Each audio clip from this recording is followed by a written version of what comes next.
हमारे साथ आज अमरीक सिंह और कमल यूसरी साहब हैं जो आए हैं पाक सर्कस स्वाधीनता आंदोलन 2.0 में शिरकत करने के लिए। इन्होंने अपनी बात रखी अभी स्टेज पर और मैं इनको पर्सनली लेकर आई हूँ कि जो बातें उन्होंने स्टेज पर रखी है और जो नहीं भी रख पाए हैं वो भी लाइव वीडियो में बोले। तो मैं पहले स्टार्ट करूँगी कमल यूसरी सर से, वो कहाँ से है, क्या है और उनका उद्देश्य क्या है। Sir please. देखिए, जैसा यहाँ सर्कस पार्क में आंदोलन चल रहा है, सेम इसी तरह का आंदोलन इलाहाबाद में रोशनबाग मंसूर अली पार्क में चल रहा है। वहाँ जैसे यहाँ हमारी माएँ हमारी बहनें बेटियाँ कर रही हैं, उसी तरह हमारी माएँ हमारी बहनें बेटियाँ वहाँ भी इसी तरह सेम आंदोलन कर रही हैं। उस आंदोलन का हम लोग समर्थन कर रहे हैं। वहाँ लगातार राउंड द क्लॉक 12 जनवरी से वहाँ आंदोलन शुरू हुआ है। हम लोग 12 जनवरी से लगातार वहाँ हैं। ये आंदोलन कोई नहीं चला रहा है, सब चला रहे हैं। बिल्कुल, इसीलिए हम लोग भी वहाँ सबकी तरह हैं वहाँ, लेकिन कंटिन्यू लगातार वहाँ हम लोग हैं। तो रोशनबाग का एक संदेश जो है यहाँ मंसूर अली यहाँ आपका ये जो आंदोलन चल रहा है यहाँ हम देने आए हैं और इनसे कुछ सीखेंगे कि हम अपने आंदोलन को कैसे वहाँ सम्मिलित करें, अपनी माँ अपनी बहन बेटियों को कैसे वो संदेश दे पाएँ। ये मोटा मोटा है यहाँ। तो सर वो कितने रोज से चल रहा है वहाँ पे? वहाँ का नहीं बता पाऊँगा। अच्छा। जो वहाँ का आंदोलन चल रहा है वो 12 जनवरी से लगातार चल रहा है। 12 जनवरी, वेरी गुड। आज वो 54 दिन हो गया है वहाँ। Very good. और वहाँ भी कल डीएम और वहाँ का एसपी गए हुए थे रात में और हमारी माँ हमारी बहनों को भड़काने की कोशिश कर रहे थे और इमोशनली भी अपील कर रहे थे कि आप लोग होली आ रहा है, अपने आंदोलन कुछ दिन के लिए पोस्टपोन कर दीजिए। तो हम लोगों ने हमारी माओ ने साफ कहा, देखिए वो आंदोलन हमारी माएँ हमारी बहनें हमारी बेटियाँ चला रही हैं। उस आंदोलन का हम लोग समर्थन पहले दिन से कर रहे थे, आज भी कर रहे हैं, आखिरी सांस तक करेंगे। हमारी माओ ने कहा कि देखिए बेटा, हम लोग तो होली में हम ही लोग खुशियाँ मनाते हैं, पार्क में मनाएंगे, ईद भी यहीं मनाएंगे। अगर तुमको लगता है कि ये यहाँ कुछ हुड़दंग होगा तो सिक्योरिटी के लिए हमारी पुलिस लगा दो, लेकिन ये आंदोलन तब तक चलता रहेगा जब तक भारत सरकार सीएए हटा नहीं लेती है, जब तक सुप्रीम कोर्ट हमारे पक्ष में फैसला नहीं देती है, तब तक ये आंदोलन लगातार चलता रहेगा। ये है पूरा।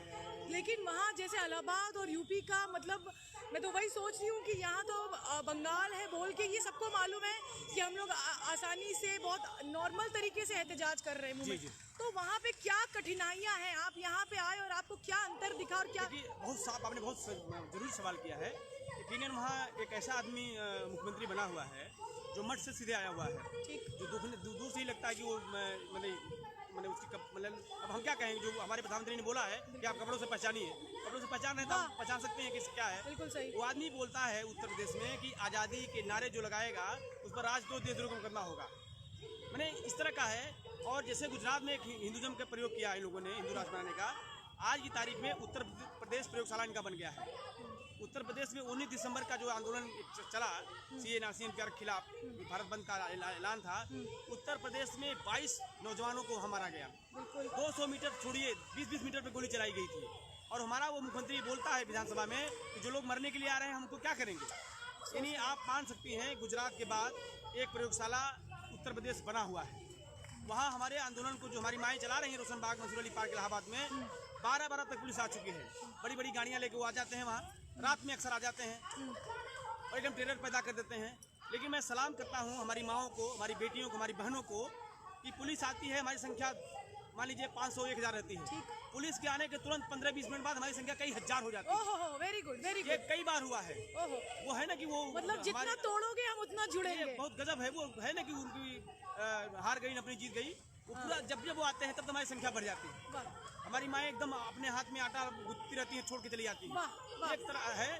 और यकीनन वहाँ एक हमला है इलाहाबाद में, खासकर इलाहाबाद को बदल रहा है, इलाहाबाद का नाम प्रयागराज, जाने क्या क्या कर रहा है। वो तो है, दिक्कत तो है वहाँ बहुत है। लेकिन चूंकि वो धरती भी सही चंद्रशेखर आजाद की धरती है, मौलवी लियाकत अली के संघर्ष की धरती है, वो गंगा जमुनी तहजीब की धरती है, वो संगम की धरती है। वो स्पीड के साथ जितने मुसलमान हैं उससे कहीं ज़्यादा। एक मेरा प्रश्न रहेगा कि चूंकि दिल्ली थोड़ा नॉर्थ साइड में पड़ता है तो वहाँ हम लोग देखते हैं कि सिख ब्रदर्स, मतलब जैसे ये जो अभी दिल्ली मसाकर हुआ उसके बाद गुरुद्वारा खोल दिया गया और सब कुछ, मतलब ऐसा हो रहा था कि कैसे जाके हम लोग थैंक यू कहें। लेकिन और जगहों पे मुझे नहीं मालूम यूपी का क्या है, कलकत्ता में भी उस तरीके से सिख कम्युनिटी बाहर नहीं आ रही है, ये हमें देखने को मिल रहा है। तो उसके लिए अगर मैं गलत भी हो सकती हूँ सर, तो ये क्या है, आप थोड़ा इस पर अगर टिप्पणी करें। देखिए, दो चीज़ें बहुत महत्वपूर्ण हैं। सिख कम्युनिटी जो आगे आई है उसके दो बड़े काम। एक जो सिख फलसफा है, जो सिख इतिहास है, वो हमें बहुत सीख देता है। बिल्कुल। इसमें ऐसी कोई दीवार नहीं है, धर्म की कोई दीवार नहीं है। धर्म को एकता की बात करता है, सिखाता है हमें। में मिलजुल कर रहते हैं। दूसरी बात जो मैं समझता हूँ कि दूसरी बात यह है कि सिख धर्म ने ऐसी आपदाएं बहुत झेली हुई, बेशक, ठीक है, वो चाहे 1947 की बात हो, चाहे 1984 की बात हो, चाहे अलग अलग जगह जो कुछ हुआ सिख कम्युनिटी के साथ, और वो खतरे आज भी दरपेश हैं।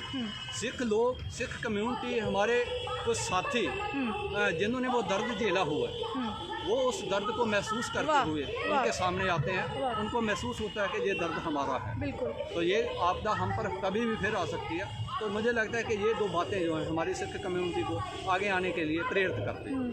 अच्छा, अगर मैं अपने समझ की बात कहूँ तो ऐसा होता है कि सूफिज़म और खानकाहियत बहुत ज़्यादा मेल है सिखिज़म में, और अगर हम सूफिज़म की बात करें तो उसमें सेक्युलरिज्म भी कहीं ना कहीं आ ही जाता है। तो इसको हम कैसे करके लोगों तक पहुंचाएं? आपका क्या मशवरा रहेगा या क्या सलाह रहेगी कि हम इसके लिए क्या करें? देखिए, मैं या कमेटी क्या करे? जब मैं पंजाब की धरती से आया हूँ, आपने सूफी की बात की है, अलग अलग दराएँ, जहाँ तक मेरी अपनी जानकारी है, पंजाब बहुत सेकुलर, पंजाब के लोग बहुत सेकुलर हैं।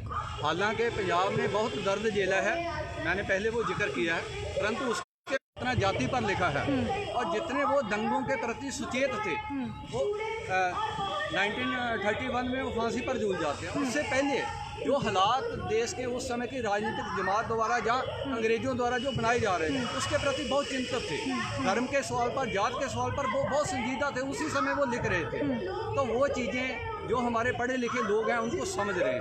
दूसरी बात जो मैंने कही 47 वाली, अब देखिए हम आपके पास आए हैं, मुझे इसमें किसी के चेहरे पर लिखा नहीं मिल रहा कि ये कौन सी कम्युनिटी। बिल्कुल सही बात है, बिल्कुल, बहुत खूब। बहुत से दोस्त अलग अलग कम्युनिटियों से हैं, मैं नाम नहीं ले रहा हूँ। मैं रोज़मर्रा की ज़िंदगी में भी गुजरता हूँ तो मुझे कोई धर्म का कोई आदमी नहीं मिलता, मुझे इंसान मिलते हैं। परंतु राजनीतिक लोग, ये विरासत जो लोग आज सत्ता में बैठे हैं, मैं बड़ी स्पष्टता से बात करना चाह रहा हूँ, ये अंग्रेजों के चाटुकार बैठे हुए हैं और उन्हीं की पॉलिसियों पर ये आज भी काम कर रहे हैं। मैंने स्टेज पर बोलते हुए भी ये बात कही है कि जब 1919 में जलियांवाले बाग का कांड हुआ तो उसकी पृष्ठभूमि में जो कारण थे वो असल में ये थे कि उस समय हिंदू, चाहे अमृतसर के थे, चाहे मुस्लिम थे, चाहे सिख थे, सब लोगों ने एकजुट होकर सभी धर्मों के जो त्यौहार थे उनको मनाया था। खास तौर पर रामनवमी का त्यौहार, जो हमारे मुसलमान भाई थे उन्होंने बिल्कुल सर। तो अंग्रेज हुकूमत थर कांपी थी, उनको लगा था कि हमारा राज्य खिसक सकता है, तो उन्होंने जलियांवाला बाग नाम का एक कांड रचा जिसमें मुसलमानों का भी खून डुला, सिखों का भी डुला, हिंदू लोगों का भी। तो हमारी साझी विरासत है और उससे हमें सीख लेने की जरूरत है। 47 में जो कुछ हुआ, हमारी बहू बेटियों, हमारी बहनों ने, हमारी माताओं ने जो कुछ झेला है वो आज भी हमारे रोंगटे खड़े कर दे। हमें हमारे बुजुर्ग जिन्होंने वो दर्द झेला हुआ है, जिन्होंने देखा हुआ है, रातों को सो नहीं पाते हैं। बिल्कुल, आज भी नहीं सर, आज भी नहीं। आज भी हमारी चिंता ये है, पंजाब के लोगों की, मेरी खास तौर पर ये चिंता है कि हमारे बच्चों को जो परोसा जा रहा है, कहीं हमारे बच्चे दंगाई बनकर तो नहीं निकलेंगे। हम आस पड़ोस में जिनके साथ भाई बहनों से ज़्यादा पवित्र रिश्ते के साथ रहते हैं, ज़्यादा संगठन रिश्ते के साथ रहते हैं, उनको हिंदू बना दिया जाता है, मुस्लिम बना दिया जाता है, सिख बना दिया जाता है, हमारे हाथों में तलवारें थमा दी जाती हैं। इस देश में और बहुत सारी समस्याएं जिन पर लड़ना चाहिए। इस समय की हुकूमत, जैसे मैंने पहले कहा, कि उन समस्याओं का हल नहीं करना चाहती। असल में ये मुल्क को गुलाम बनाने की तरफ फिर चल रहे हैं और उन्हें जिन लोगों ने गुलाम बनाया था, अंग्रेजों ने गुलाम बनाया था, उन्हीं की पॉलिसी पर फिर चलते हुए हमें उसी डिवाइड एंड रूल की पॉलिसी पर ले जाना चाह रहे हैं। मुझे लगता है कि आज मुझे देश के लोगों को सल्यूट करना चाहिए, अपनी बहनों को, अपनी माताओं को, मुस्लिम कम्युनिटी के लोगों को और इवन के हिंदुओं को, सिखों को, उन लोगों को जो दीवार बन के इस मोदी सरकार के सामने पूरी तरह से ललकारे हैं। और मैं एक बात और कहकर मैं अपनी बात समाप्त करूँगा, इस संघर्ष ने ना सिर्फ हम लोगों को ये एहसास कराया कि हम जिंदा हैं, बल्कि हमें ये एहसास कराया कि हम लड़ सकते हैं और जीत भी सकते हैं। ये आप लोग लड़ना क्यों चाह रहे हैं? यहाँ तो सरकार कह रही है कि 6 जाति के लिए कोई प्रॉब्लम नहीं है, CA 6 जाति के लिए एप्लीकेबल है, except Muslim and Jews and. जब हम तानाशाह हुकूमतों का इतिहास देखते हैं तो इतिहास बड़ा स्पष्ट होता है। इसमें जो लोग दीवार बनकर सामने खड़े हैं उनको भली भांत इस बात का एहसास है कि आज अगर मुसलमानों को एजेंडे पर लिया गया तो कल सिखों का नंबर आएगा। एकदम सर, सिखों का एकदम सर। परसों हो सकता है अगर ये खुदा ना खास्ता इसमें कामयाब हो जाए हिंदू राष्ट्र वाले में, मैं उसमें दावे के साथ कहता हूँ कि हिंदुओं को बांट कर इसी तरह काट कर मारा जाएगा। ये लोगों को दीवार पर लिखा हुआ पढ़ लेना चाहिए। मैं शरियाम कह रहा हूँ स्पष्ट रूप में। मतलब पंडित दलित का फिर से स्टार्ट हो सकता है। बिल्कुल। एक्चुअली एक अगर आप कहो तो मैं एक तथ्य आपके सामने और रखना चाहता हूँ। इस मुल्क में 1890 से पहले चाहे हम आज समय की हुकूमत जो मर्जी बोले, कभी जात आधारित कभी धर्म आधारित दंगे नहीं हुए। एकदम इतिहास है ये बात मेरी नोट कर देना, कोट कर देना। 1890 के बाद ये एक धारा चलाई जाती है, ये एक दरिया चलाया जाता है जिसमें हमारे लोगों को ऐसे उलझाया जाता है। तो मैं जो बात स्पष्टता से कहना चाह रहा हूँ, अगर 1890 में हम लोग गुलाम थे, अंग्रेज़ों की हुकूमत थी, और अगर आज 70 साल की आज़ादी जिसको ये आज़ादी कहते हैं, उसके बाद भी इस मुल्क में धर्म के आधार पर जात के आधार पर दंगे हो रहे हैं, तो मुझे माफ़ करना, ये मुल्क में अभी आज़ादी नहीं आई। कम से कम शहीद भगत सिंह और गदर पार्टी के जो शहीद थे, जो हमारे एक्चुअली में जो लोग देश की आज़ादी के लिए लड़े हैं, उनके सपनों की आज़ादी नहीं है। आज भी यहाँ का जुआ रोल रहा है, आज यहाँ का दलित रोल रहा है, मुसलमान कम्युनिटी की बात हम लोग देख रहे हैं। तो ऐसे सपने हमारे शहीदों ने नहीं देखे थे। तो मैं सच में कहना चाहूँगा कि अभी लोगों की आज़ादी आनी अभी बाकी है। शहीन बाग से शुरू हुआ काफिला उस आज़ादी की तरफ बढ़ेगा, इस बात का मुझे एहसास है। बिल्कुल। सर मैं एक सवाल आपसे करना चाहूँगी कि ये अभी तो लड़ाई NRC CA और NPR को लेके है, लेकिन कहीं ना कहीं अब लोगों में ये हो रहा है कि ये सत्ता जिस तरीके से कर रही है, मतलब खून रेजी पे उतर आई है। सुप्रीम कोर्ट के जजों को ये तबादला कर दे रही है कि सुनवाई इनकी है, मतलब ये किसी की भी नहीं सुन रहे। मतलब सुप्रीम कोर्ट जो अबव ऑल जिसको हम लोग कहते हैं, तो ये क्या करना चाहिए कि या सिर्फ ये NRC CA NPR की लड़ाई है, ना ये उससे बड़ी लड़ाई है, अब ये कोई और लड़ाई है, इसमें थोड़ी सी रोशनी डालें। देखिए बहुत बड़ी सवाल आपने किया है। साफ सी बात है, जब मुल्सम भी मेरा कातिल है, क्या मेरे हक में फैसला देगा? यकीनन ये फांसीवादी निज़ाम है, हमें स्वीकार कर लेना चाहिए। हिटलर ने पहली बार 1932 में कानून लाया, सेम जो यहाँ हो रहा है। अगर हमको आज भारत को समझना है कि कल क्या होना है भविष्यवाणी, तो आपको पीछे जाके हिटलर को पढ़ना चाहिए। हिटलर ने क्या किया था, अगर आप उसको पढ़ेंगी तो लगेगा कल क्या होना है। उसने 1932 में पहला कानून लाया, तो उसमें कहा भाई यहूदी लोग जो हैं वो जो है सरकारी नौकरी में सब आ गए हैं, जर्मन के लोग नहीं हैं, इसलिए इनको सरकारी नौकरी में नहीं आना चाहिए। पहला कानून बनाया, अब सरकारी नौकरी में यहूदी नहीं आएंगे। दूसरा कानून लाता है, चूँकि यहूदियों से कोई इलाज नहीं कराता है, इसलिए उनको डॉक्टर नहीं बनना चाहिए, डॉक्टरी कानून बन गया, वो डॉक्टरी में नहीं जाएंगे। तीसरा उसने कानून बनाया, लगातार वो बनाता गया। फिर उसने कानून बनाया कि साहब ऐसा है, ये यहूदी जो है ये गंदगी फैलाते हैं, इनको पब्लिक जो पब्लिक जगह है, सार्वजनिक जगह, इनको जाने पर रोक देना चाहिए। फिर उसने कानून बनाया कि ऐसा है कि ये वोट अपने लोगों को देते हैं और देश के साथ प्यार नहीं करते, विश्वास नहीं करते हैं, इनको वोट देने पे अधिकार पर रोक लगा जाए। ये लगातार 1932 से 1942 तक वो नया कानून एक बनाते यहाँ पहुँचा दिया कि जो संपत्ति यहूदियों के घरों में थी, कहा कि भाई इनके घर में जो संपत्ति वो राष्ट्र की संपत्ति है, उसको छीन लेना चाहिए। उनके घरों में लोग जाके उनकी जो संपत्ति उसको उठा लाए और राष्ट्र संपत्ति बना दिया, राष्ट्र को उसमें जमा किया। भारत में सब कुछ ऐसा ही होगा, यकीनन ऐसा ही होगा।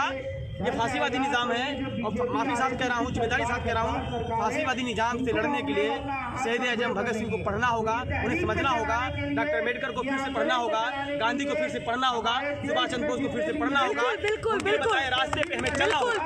बिल्कुल ये फांसीवादी निज़ाम से लड़ने के लिए हमें उसी तरह की तैयारी करनी पड़ेगी। गंगा जमुनी तहजीब को बचाना पड़ेगा।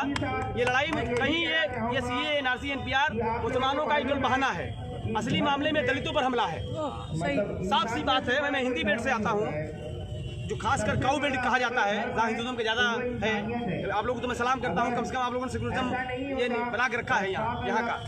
वहाँ ये हमला है कि अगर कोई ब्राह्मण है और कोई दलित ब्राह्मण घर जाता है तो उसको पानी नहीं मिलेगा, उसको थाली में खाना नहीं मिलेगा, चारपाई भी जगह नहीं मिलेगी, ये सच्चाई है। अभी ऊना में क्या हुआ आपने देखा। अगर हिंदू राष्ट्र बनेगा तो फिर से वही होगा, दलितों के गलों में मेटी और कमर में झाड़ू होगी। किसी मुसलमान से दलित को कोई नुकसान नहीं है। किसी मुसलमान को, जो मैं इस्लाम को जितना जान पाया हूँ, समझ पाया हूँ, किसी मुसलमान के घर कोई दलित जाएगा तो अपने बर्तन में मुसलमान का कोई गिलास होगा, उसमें पानी पाएगा, वो पानी पिएगा, बिल्कुल उसकी चारपाई में रो बैठेगा, उसकी लड़ाई मुसलमान से ही नहीं है। हिंदू राष्ट्र बनने पर सबसे ज्यादा नुकसान दलितों का है, बिल्कुल। इसलिए दलित इस लड़ाई में भागीदारी कर रहा है। रोशनबाग, मंसूर अली पार्क, इलाहाबाद में ऐसा हो रहा है कि जितने मैंने पहले भी कहा था, यहाँ भी बोला कि जितने मुसलमान हमारी माएँ, हमारी बहनें, हमारी बेटियाँ बैठी हैं, उनसे दुगुना संख्या में एक ज़्यादा दलित आता है। वहाँ जो ट्राइबल से आदिवासी वो आते हैं, वो रात में आके बैठते हैं वहाँ। सैकड़ों की संख्या में हमारी माएँ, हमारी बहनें, बेटियाँ जो आदिवासी हैं। Very nice. और एक घटना मैं आपको यहाँ जरूर जिक्र करना चाहता हूँ। उत्तर प्रदेश में एक जिला है सोनभद्र, जो इलाहाबाद से एकदम सटा हुआ है। उस जिले में अभी 3 महीने पहले 11 आदिवासियों को इसलिए मार दिया गया कि उनके पास कोई कागज नहीं था। उत्तर प्रदेश में क्या होता है, पट्टा मिलता है जमीन की, जैसे आप यहाँ मक्का चला था, जमीन मिली थी। वहाँ होता क्या कि पट्टा मिलता है। उन आदिवासी एक पीढ़ी, दूसरी पीढ़ी, तीसरी पीढ़ी रहते हैं, वो जंगलों में धीरे धीरे चले जाते हैं। उनसे कुछ लोगों ने कागज पर अपने नामों जमीन कर लिया। ठीक। उन आदिवासियों से कहा गया कि अपने कागज दिखाओ। पट्टे में होता है कि 25 साल का कागज मांगा जाता है, केवल 25 साल का। उन आदिवासियों के पास केवल 25 साल कागज नहीं था। वो कहते थे मेरे पिताजी रहते थे, मेरे बाबा रहते थे, मेरे दादा रहते थे, एक जमीन मेरी है, मैं कहाँ जाऊँगा। बिल्कुल। भूमि माफियाओं ने ट्रैक्टर लाके उन पे हमला किया, बंदूकों से उन पे गोली चलाई। 11 आदिवासी अभी 3 महीने पहले सोनभद्र जिले उत्तर प्रदेश में मार दिए गए, जो कोई कागज नहीं दिखा पाए। इस CAA, NRC, NPR से सबसे ज्यादा कोई मारा जाएगा तो गरीब, दलित, आदिवासी। बिल्कुल बिल्कुल। जो 25 साल कागज नहीं दिखा पा रहे साहब, वो 71 साल कहाँ से दिखाएंगे, वो कहाँ से दिखा पाएंगे। हम अपनी नानी के कागज कहाँ से लाएंगे, अपनी दादी कागज कहाँ लाएंगे। हम लोग गाँव में भी जाते हैं, काम करते हैं आदिवासियों के बीच में। हमें हमारी माँ बताती है, मैं एक हिंदी के जेठ के महीने में पैदा हुआ, हमारी जन्मतिथि जनवरी लिखा हुआ है। यानी गांव में लोगों को पता ही नहीं किस महीने में पैदा हुए हैं, कागज पर क्या लिखा हुआ है। कोई कागज लोग नहीं दे पाएंगे। भाई हम इंसान हैं, कभी आधार बनाओगे, आधार कागज नहीं बनने से झारखंड में वो लड़की भात करते हुए मर जाती है। ये कागज क्यों मांग रहे हो भाई? हमने तुमको चुना, वोट लेना हुआ तो हम नागरिक थे, और तुमको प्रधानमंत्री बना दिया तो हमको हम बताएं कि हम नागरिक हैं। क्या कहते हैं साहब? इसलिए फांसीवादी निजाम से लड़ने के लिए ये हमारी माएँ, हमारी बहनें, हमारी बेटियाँ, आप जैसे लोग जो लड़ रहे हैं, यकीनन जीतेंगे। कुछ बात है कि हस्ती मिटती नहीं हमारी, सदियों रहा है दुश्मन दूरे जा हमारा। ये हिंदुस्तान की गंगा जमनी तहजीब को ये नहीं मिटा सकते हैं, नहीं मिटा सकते हैं। हिंदुस्तान जर्मनी नहीं है, बिल्कुल नहीं है सर, बिल्कुल नहीं। हिंदुस्तान में जर्मनी में लोग नहीं लड़ पाए थे शुरुआत में, हिंदुस्तान में हिंदुस्तान है साहब। बिल्कुल सर। यहाँ नहीं बिगाड़ पाएंगे यकीनन। ये जो जब हिटलर शाही नहीं चली तो मोदी शाही भी नहीं चलेगी। नहीं चलेगी सर, बिल्कुल नहीं चलेगी। इनको हारना होगा। सर आपने जैसे कहा, आपके नाम से भी और पता भी है कि आप एक हिंदू समाज से आते हैं, जो आज एक कोरोना वायरस का तो एक भी आपको नहीं मिला कि एक भी हुआ है, लेकिन ये लोग जो गोबर और गौमूत्र को बता रहे हैं कि ये एंटीडोट है कोरोना वायरस का, आपको, मुझे मालूम है कि क्या आप पढ़े लिखे हैं, आपको महसूस कैसा होता है उस वक्त? देखिए बहुत साफ बढ़िया सवाल किया। मैं मेडिकल ग्रेजुएट, मैं डॉक्टर हूँ, मेडिकल ग्रेजुएट हूँ, और मैं लेकिन मेडिकल प्रैक्टिस नहीं करता हूँ, मैं सामाजिक काम करता हूँ। ये साफ है, उनकी कमाई झूठ है। गुड। उनकी कमाई ही झूठ है और झूठ को स्टेबलिश करते हैं। वो उनका हिटलर का प्रधानमंत्री बोलता था, झूठ को इतनी बार बोलो सच लगने लगे। ये तकनीक का उत्तम तकनीक का इस्तेमाल पाखंड, अंधविश्वास, मूर्खता फैलाने के लिए इस्तेमाल करते हैं। बिल्कुल। साफ आप देखिए, जरा कहानी सुनिए कि पार्लियामेंट में हमारा गृह मंत्री क्या बोलता है, और हमारा चुना हुआ प्रधानमंत्री रामलीला मैदान में दिल्ली में क्या बोलता है। बिल्कुल सर, समझिए ना भाई, अलग हम पार्लियामेंट में बोली भाई कई बात को सही माने, या रामलीला मैदान बोली गई सही बात माने, इन्हीं बातें तो कहीं न कहीं तो झूठ है। बिल्कुल। ये जो गोबर बोला जाता है, गौमूत्र बोला जा रहा है, यकीनन जिस देश में इंसान को इंसान नहीं माना जा रहा है, जानवर को माँ माना जा रहा है, मानिए भाई, जिसको जो कोई मानता है कोई दिक्कत नहीं है। अब मानते हो मानो, अब तुम्हारी आस्था है बिल्कुल मानो, लेकिन झूठ तो न फैलाओ साहब। क्यों इतना झूठ बोल रहे हो? ये वैज्ञानिक युग है, हमारी नई जनरेशन जो है वैज्ञानिक है। यकीनन जो विज्ञान की परिभाषा हम लोग पढ़ते हैं, क्रमबद्ध, सुव्यवस्थित, सुसंगठित ज्ञान को विज्ञान कहते हैं। तर्कवादी तरीके से इस झूठ का, इस अफवाह का यकीनन विरोध होगा। ये नई पीढ़ी जो बिल्कुल सर आज के ज़माने में एजुकेटेड हो गई, पढ़ी लिखी है, इस झूठ का, इस पाखंड का जवाब देगी। इनको हारना होगा। बिल्कुल सर, जैसे ये झूठ की बात कर रहे थे, अभी एक फोटो वायरल हुआ था जिसमें RSS का यूनिफॉर्म पहने कुछ सरदारों को दिखाया गया था, वो बहुत वायरल हुआ था। और मेरे ही एक सिख फ्रेंड ने उसको पोस्ट किया था ये बोलकर कि ऐसा कुछ नहीं है, ये गलत है। तो जैसे उनका नाम भी मैं लेना चाहूँगी, जसबीर गांधी ने अपने स्टेटस पे डाला था व्हाट्सएप पे, मैंने उसकी स्क्रीनशॉट लेके, तो फिर आप उसको करीब से देंगे तो वाकई वो फोटोशॉप किया हुआ था। ये इतना हिस्सा आपका चेहरे का हिस्सा और यूनिफॉर्म से फोटोशॉप किया था। कमल सर कह रहे कि वो झूठ है, आपकी क्या इसमें राय रहेगी? राय नहीं, आप क्या कहेंगे इसमें? देखिए, यकीनन ये झूठ है। इस सोसाइटी में वो एक कन्फ्यूजन क्रिएट करना चाहते हैं। बड़ा स्पष्ट है उनका एजेंडा, बड़ा स्पष्ट है। हम घटनाओं को ना पकड़ें, हम उनकी पॉलिसी को पकड़ें। ओके। यकीनन वो सिख कम्युनिटी जो आपने मेरे से सवाल किया कि आप कैसे महसूस करते हैं, हाँ। यकीनन सिख कम्युनिटी आगे आई है उनकी बिल्कुल। पीड़ित भाईचारे की बाजू पकड़ने के लिए। वो एक दरार पैदा करना चाहते हैं, ये उनका एजेंडा है, हमें समझना चाहिए इस बात को। बिल्कुल। दूसरी बात जो मैं कहना चाह रहा हूँ, हिटलर की बात चली है यहाँ, तो हिटलर के अगेंस्ट एक संस्था सी छोटी सी, वाइट रोज नाम की संस्था, तो जो हमारे लिए आशा की किरण है, बहुत बड़ी संस्था नहीं थी। आप तो बहुत बड़े एजिटेशन को चला रहे हैं। यहाँ सैकड़े लोग बैठे हैं, दिल्ली में कितने लोग बैठे हैं, देश के अलग अलग हिस्सों में कितने लोग बैठे हैं, बहुत बड़ी संख्या है। मैंने वो इतिहास थोड़ा सा पढ़ा है तो मुझे उसने बहुत तसल्ली दी है। जब हिटलर के आगे कोई चू नहीं कर रहा था तो 5-7 हमारे नौजवान साथियों ने, हमारी बहनों ने जब झंडा उठाया तो 2 साल के भीतर वो जो हिटलर शाही थी उसको ध्वस्त हो गई। तो आप लोगों का संघर्ष जिंदाबाद है, जीतेगा। हम सब लोगों को इसकी पूरी उम्मीद है और हम लोग पूरे इसको आशा की और नज़र से देख रहे हैं। और जहाँ कहीं मैं अपनी बात दोहरा रहा हूँ, जहाँ कहीं आप लोगों को, पंजाब के लोगों की ज़रूरत पड़े, हम ये नहीं कह रहे कि हम लोग आप पर कोई एहसान करने आएंगे। हमें भली बात इस बात का एहसास है कि जब पीड़ित लोग एक साथ जुड़ते हैं तो वो एक ताकत बनते हैं, बड़ी बड़ी ताकतों। आपका कहने का मतलब ये है कि आप डेली बेसिस में यहाँ पे जुड़ेंगे? नहीं, यहाँ वो जुड़े हुए हैं, हम जहाँ भी हैं हम ऑलरेडी जुड़े हुए हैं। पंजाब में मलेरकोटला के बारे में आपको ये लगता है कि ये जो आंदोलन चल रहा है, ये आंदोलन से कुछ इफेक्ट पड़ सकता है? क्योंकि अभी परसों दिन का जो हम लोग ने देखा अमित शाह जी का बयान, कि वो तो फिर से एक बार चुनौती बोल सकते हो कि एक पीछे नहीं हटेंगे, एक स्टेप पीछे नहीं हटेंगे। मैं कहना चाहता हूँ कि जो तानाशाह होते हैं सच में वो बहुत डरपोक लोग। वाह सर, वाह। ये इतिहास है, ये मैं नरेंद्र मोदी को देखकर नहीं बोल रहा हूँ। इस इतिहास की धारा को पकड़ लीजिए। जो तानाशाह अत्याचार करता वही है जो अंदर से डरा हुआ। क्या बात कह दी सर आपने। आप लोग जो बात मेरे साथी जी आप लोग कह रहे हैं, वही अमित शाह है जो 1 इंच पीछे ना हटने की बात कहते हुए संसद में ये बयान देने पर मजबूर हो जाता है कि अभी एनआरसी की कोई प्रपोजल नहीं है। डटे रहिए, लड़ते रहिए। मैं कहता हूँ कोई हरा नहीं सकता। Thank you. अगर इंसान अच्छा, मैं इसको नहीं हरा सकती, इसकी तो बात ही। अच्छा, thank you so much Kamal Yusri sir और अमरीक सिंह सर। इंशाल्लाह मैं आपका नंबर ले चुकी और आपका नंबर लेके I will be in touch. Thank you so much.